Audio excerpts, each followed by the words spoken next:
ഇപ്പോൾ ഗോകുലം ഗോപാലന്റെ ഓഫീസുകളിൽ നടക്കുന്ന ഇഡിയുടെ റെയ്ഡിനെ കുറിച്ച് വളരെ അഭിമാനത്തോടെ അനിൽ നമ്പ്യാർ എന്ന മാധ്യമപ്രവർത്തകൻ ഒരു പോസ്റ്റ് ഷെയർ ചെയ്തിട്ടുണ്ട്. ഗോപാലേട്ടനെ കാണാൻ ഇഡി ചെന്നു എന്നാണ് അതിന്റെ ക്യാപ്ഷൻ. വലിയ സപ്പോർട്ട് പ്രതീക്ഷിച്ചിട്ട പോസ്റ്റ് ആണെങ്കിലും അനിൽ നമ്പ്യാരെ പൊളിച്ചടക്കുകയാണ് അവിടെ വരുന്ന കമന്റുകൾ. സിനിമയിൽ പറഞ്ഞതെല്ലാം സത്യമാണെന്ന് തെളിയിക്കുകയാണ് ഈ റെയ്ഡ് എന്നാണ് എല്ലാവരും പറയുന്നത്. ഈ ചെറ്റത്തരത്തിൽ അഭിമാനം കൊള്ളുന്ന അല്പനാണ് അനിൽ നമ്പ്യാർ എന്നാണ് പലരും പറയുന്നത്. സിനിമയിൽ NIA ആണ് രാഷ്ട്രീയ എതിരാളികളെ ഒതുക്കാൻ എത്തുന്നതെങ്കിൽ ഇവിടെ ഇഡി ആണ് വന്നത്. ഈ അനിൽ നമ്പ്യാർ തലശ്ശേരി സെന്റ് ജോസഫ് സ്കൂളിൽ വിദ്യാർത്ഥിയായിരിക്കുമ്പോൾ സജീവ SFI പ്രവർത്തകനായിരുന്നു. പ്രീ ഡിഗ്രിക്ക് ഗവൺമെന്റ് ബ്രണ്ണൻ കോളേജിൽ പഠിക്കുമ്പോഴും SFIയോട് ആഭിമുഖ്യം പുലർത്തിയ അനിൽ SFI പാനലിൽ ക്ലാസ് റെപ്പായി മത്സരിച്ച് വിജയിച്ചിട്ടുമുണ്ട്. പിന്നീട് ജേർണലിസം പഠിച്ച ശേഷം തിരുവനന്തപുരത്ത് സൂര്യ TV റിപ്പോർട്ടറായി. അതുവരെ അനിൽ VO എന്നായിരുന്ന പേര് പിന്നീട് അനിൽ നമ്പ്യാർ എന്നാക്കി. 2000 ഫെബ്രുവരി 6-ന് തിരുവനന്തപുരം പത്മനാഭസ്വാമി ക്ഷേത്രത്തിന് സമീപത്തുള്ള പത്മതീർത്ഥ കുളത്തിൽ ഒരാളെ പട്ടാപ്പകൽ മുക്കിക്കൊല്ലുന്നത് ചിത്രീകരിച്ചുകൊണ്ട് സൂര്യ TVയിലൂടെ വാർത്തയായി സംപ്രേഷണം ചെയ്തതോടെയാണ്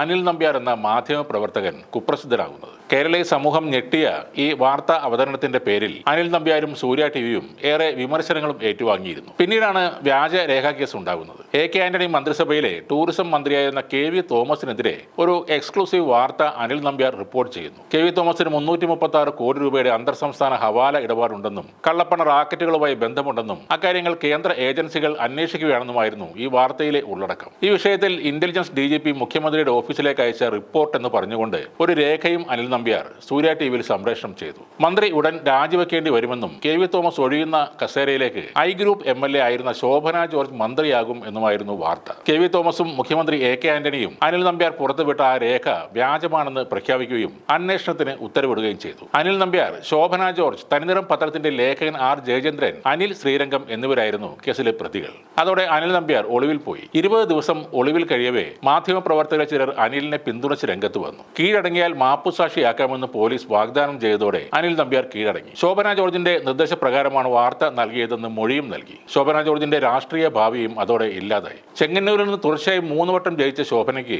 2006-ൽ കോൺഗ്രസ് സീറ്റ് നിഷേധിച്ചു. ഇതോടെ കോൺഗ്രസുമായി അകന്ന ശോഭന CPM-ലാണ് പിന്നീട് പോയത്. നിലവിൽ ഖാദി ബോർഡ് ചെയർപേഴ്സണാണ് അവർ. സൂര്യ TV വാർത്താ പരിപാടികൾ നിർത്തിയിട്ടും പഴയ കേസുകൾ കാരണമുള്ള കുപ്രസിദ്ധി കൊണ്ട് അനിൽ നമ്പ്യാർക്ക് പുതിയ ഇടമൊന്നും ലഭിച്ചില്ല. ഒടുവിൽ സംഘപരിവാർ ആഭിമുഖ്യത്തോടെ ജനൻ TV തുടങ്ങിയപ്പോൾ അനിൽ നമ്പ്യാർ അവിടെ എത്തപ്പെട്ടു. ശബരിമല സ്ത്രീ പ്രവേശനത്തോടനുബന്ധിച്ച് കേരളത്തിലുണ്ടായ വിവാദങ്ങൾക്കിടയും വിഭാഗീയതയും വർഗീയതയും സൃഷ്ടിക്കാനുള്ള ശ്രമമാണ് അനിൽ നമ്പ്യാരുടെ ഭാഗത്തു നിന്നും ഉണ്ടായത്. ശബരിമല ദർശനത്തിനായി പോയ രഹാന ഫാത്തിമയുടെ ഇരുമുടിക്കെട്ടിൽ സാനിറ്ററി നാപ്കിനാണ് ഉള്ളതെന്ന വാർത്ത അതിനൊരു ഉദാഹരണം മാത്രമാണ്. സംഘപരിവാറിന്റെ വർഗീയ പ്രചാരണങ്ങളുടെ മാധ്യമ മുഖമാണ് ഇപ്പോഴും അനിൽ നമ്പ്യാർ. കേരളം രൂക്ഷമായ പ്രളയത്തെ നേരിട്ടപ്പോഴും കോവിഡ് പടർന്നു പിടിക്കുമ്പോഴും ജനങ്ങളെ ഭയപ്പെടുത്തുകയും തമ്മിൽ അടുപ്പിക്കുകയും ചെയ്യുന്ന നിലപാടാണ് അനിൽ നമ്പ്യാർ കൈക്കൊണ്ടിട്ടുള്ളത്. സ്വർണ്ണക്കടത്ത് രാജ്യദ്രോഹമാണ് എന്നാണ് NIA കോടതിയിൽ പറഞ്ഞിട്ടുള്ളത്. ഒരു രാജ്യദ്രോഹ കേസിൽ സംഘപരിവാർ മാധ്യമ സ്ഥാപനത്തിലെ പ്രധാനിയും ചോദ്യം ചെയ്യപ്പെട്ടിരുന്നു. ജനം TVയുടെ കോർഡിനേറ്റിംഗ് എഡിറ്ററായിരുന്ന അനിൽ നമ്പ്യാരെ സ്വർണ്ണക്കടത്ത് കേസുമായി ബന്ധപ്പെട്ട് കസ്റ്റംസ് ആണ് അന്ന് ചോദ്യം ചെയ്തത്.